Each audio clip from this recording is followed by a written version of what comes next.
O Blast e o Void mostraram o quão poderosos eles realmente são, chegando ao ponto de impressionarem até o Saitama. Pois é, fica comigo depois da vinheta para ver o que aconteceu.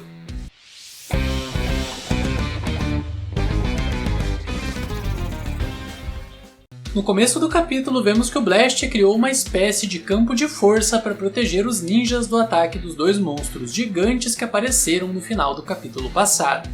E aliás, apesar de no capítulo passado ter ficado a impressão de que foi o Rover quem causou a destruição ao redor do esconderijo do Sonic quando atacou os dois monstros, nesse capítulo ficou bem claro que na verdade a destruição foi causada pelas duas criaturas gigantes, que aliás o mangá revela que são de nível acima de dragão. E de acordo com o Blast, elas são as feras sagradas que protegem o God, sendo que a tartaruga se chama Genbu e o tigre se chama Byakko. E aí quem tem algum entendimento da mitologia japonesa com certeza já se deu conta de que a tartaruga Genbu e o tigre Byakko são duas das 4 feras sagradas do Japão, cada uma sendo responsável por proteger uma região do mundo. Sendo que além do tigre branco Byakko e da tartaruga negra Genbu, também existe o dragão azul Seiryu e o pássaro vermelho Suzaku.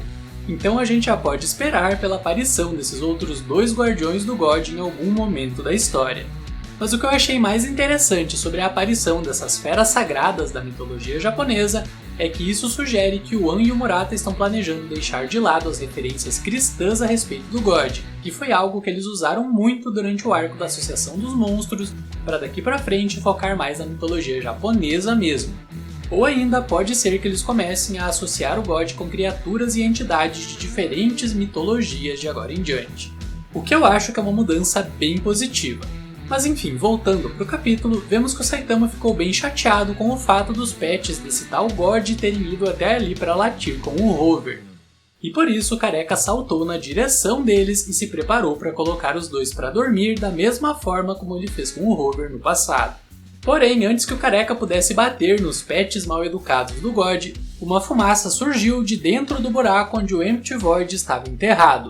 E então o Blast imediatamente se deu conta de que aquela fumaça era exatamente igual à fumaça que saiu do corpo do Garou após ele ter sido derrotado pelo Saitama. O que aliás confirma que o Blast assistiu à luta do Garou contra o Saitama, e portanto ele já sabia da força surreal do Careca de Capa. E inclusive, como o Blast viu o, entre aspas, Saitama do futuro derrotar o Garou, então ele sabe que o Careca tem um potencial para crescer muito em pouco tempo caso ele seja estimulado durante um combate. Essa frase ficou meio estranha, mas o que importa é que agora o Saitama tá no radar do Blast, e é provável que o herói Rank 1 da classe S acabe vindo pedir ajuda pro Saitama em algum momento durante a guerra contra o God.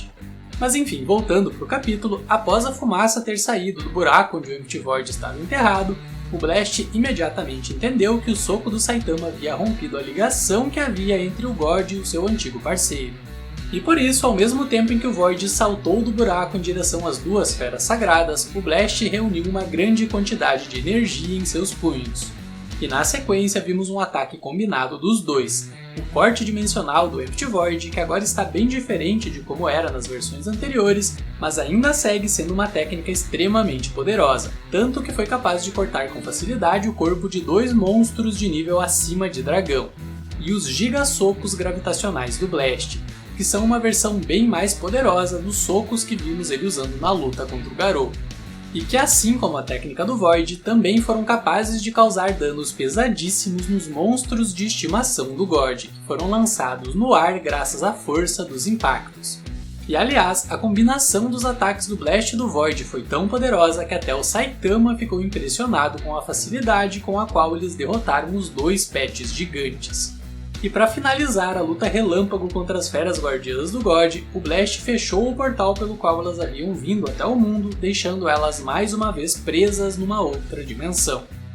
Porém, o mangá não deixou bem claro se o Blast conseguiu selar o portal por completo ou se ainda vamos ver os outros guardiões do God vindo atacar já nos próximos capítulos. E nem se o Byakko e o Genbu foram realmente derrotados, mas o mais provável é que não. Afinal, o Blast fez questão de selar os 2 novamente, o que sugere que eles têm a capacidade de se recuperar dos ferimentos que receberam. Mas enfim, que na cena final do capítulo vemos que o Empty Void realmente voltou a ser humano, para a alegria do Blast e para a completa surpresa dos ninjas celestiais. E enquanto isso tudo acontecia, o Saitama dava uma bronca no Rover, dizendo para ele não começar a latir para os animais de estimação dos outros para evitar que esse tipo de problema aconteça de novo. Ou seja, o Saitama nem sequer percebeu que o Rover jogou uma rajada de energia pela boca. Pro careca aquilo não passou de apenas um latido. E é assim que termina a terceira versão do capítulo 202 do mangá. Pois é galera, tanto o Blast quanto o Void provaram que eles estão num nível bem acima dos heróis da classe S, e por isso é provável que eles acabem tendo que se ausentar de novo e fiquem sem aparecer por um bom tempo. Afinal, o próximo arco do mangá precisa desenvolver vários dos personagens mais fracos da classe S.